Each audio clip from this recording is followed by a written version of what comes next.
மதுரை தொடர்கிறது.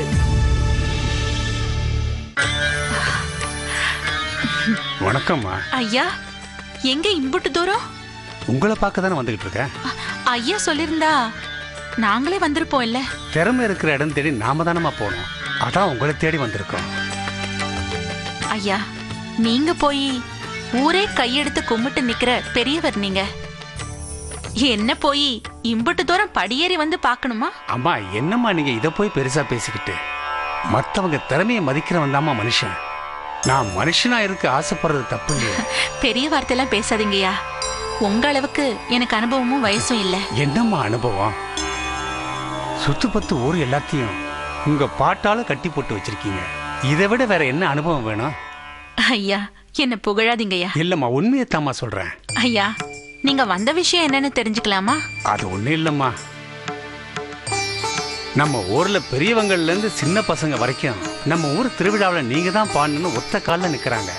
அதான் வந்து பேசிட்டு போலான்னு வந்தேன். வீட்டுக்கு வந்து பேசிக்கலாம் வாங்கய்யா. உங்க வீட்டுல போய் பேசலான்னு தான் வந்தோம். ஆனா இன்னைக்கு வெள்ளிக்கிழமை கோயில்ல இருக்கிறதா சொன்னாங்க. சரி, அங்கேயே போய் பார்த்து தேதியை சொல்லிட்டு போலாமேன்னு வந்தோம். சொல்லுங்கய்யா, எப்ப திருவிழா வச்சிருக்கீங்க? எப்ப வரணும்னு சொல்லுங்கய்யா, கிளம்பி வந்துடுறேன். வர புரட்டாசி 4ஆம் தேதி திருவிழாமா.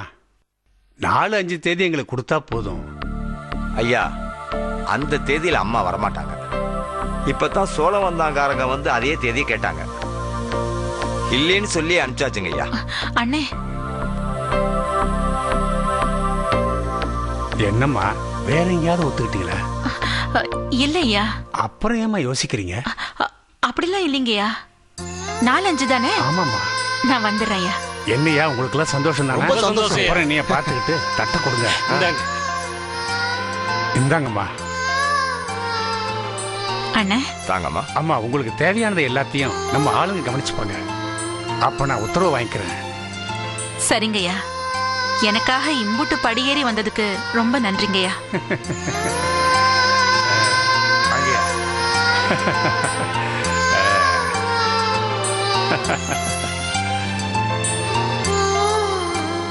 ஏமா, என்னம்மா இப்படி பண்ணிட்ட? அண்ணே, அம்மா மேல இருக்கிற பாசத்தால இந்த தேதிய யாருக்கும் கொடுக்கறது இல்ல. இப்போ இந்த பெரியவர் மேல உள்ள மரியாதையால தான் இந்த தேதியை விட்டு கொடுக்கறேன். மத்தவங்க எல்லாம் நாம பாடுற பாட்டை மட்டும் ரசிச்சுட்டு போயிடுவாங்க. அதுக்கு பின்னாடி இருக்கிற கஷ்டத்தை பத்தி யாரும் தெரிஞ்சுக்க மாட்டாங்க. ஆனா இந்த பெரியவர் அப்படி இல்ல.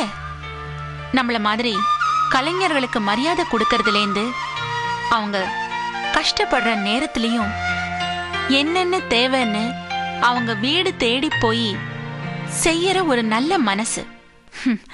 நம்மள தேடி வந்து நம்ம தேதிய கெஞ்சி கேட்கறது நான் இல்ல. எந்த ஒரு கலைஞனுக்கும் அது நல்லதில்ல. அதுக்காக தான் நான் ஒத்துக்கிட்டேன். அம்மா, நான் என்ன சொல்ல வர்றேன்னா, நீங்க எதையும் சொல்லாதீங்க அண்ணே. சுத்தப்பத்த எல்லா ஊர் ஜனங்களும் சேர்ந்து அவரை பார்க்கறதுக்கு வீட்டுக்கு வந்து காத்துக்கிட்டு கிடப்பாங்க. அப்படிப்பட்ட மனுஷன் நம்மளையும் மதிச்சு நேர்ல வந்து சொன்னாரு பாருங்க, அதான் பெரியவர். அவர் நினைச்சிருந்தா அவர் சொல்ல வந்த விஷயத்த யார்கிட்ட வேணுமானாலும் சொல்லி அனுப்பியிருக்கலாம். ஆனா அவரு அப்படி நினைக்கல. அவர் பேச்ச கவனிச்சிங்கல்ல. திறமை இருக்கிற இடத்த தேடி போறது தப்பு இல்லைன்னு நம்ம திறமைய மதிக்க ஒரு ஆள் இருக்காருன்னா அது பெரியவர் மட்டும்தான்.